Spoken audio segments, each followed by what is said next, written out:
guys.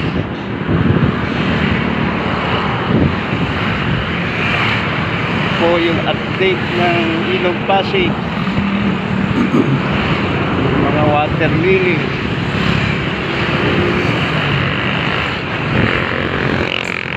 Tangan na naman sila.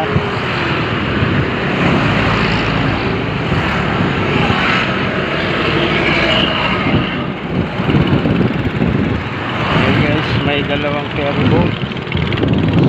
Kumukuha na naman yung mga pasahero, yung mga pumapasok sa Makati na galing ng Pinagbuhatan, Pasig, at yung mga taga-Taytay dyan sumasakay yung mga pumapasok sa Makati.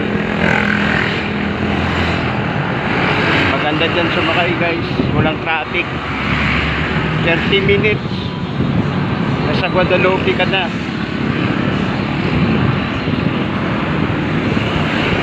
Tuloy-tuloy ang takbo sa ilog.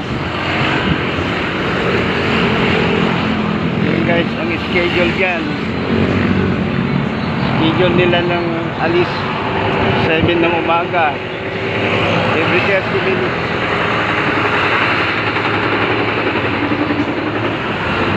Simula 7. Susunod na biyahe ulit. Susunod na alis 7:30. Pagtapos ng 7:30, aalis na naman ng 8 ng umaga. So hanggang 8 lang sila. Mula 7 hanggang 8 ng umaga. Pero sa hapon hindi ko alam.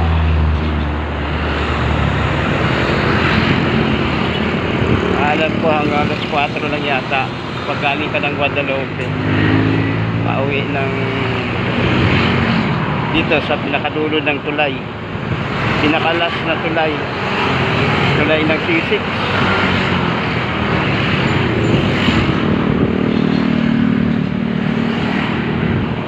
Yan guys, yung mga bahay niyan sakop na yun ng Pasig.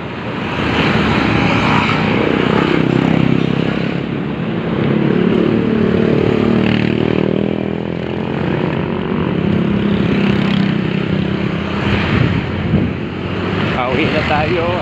Lalakad tayo, mainit.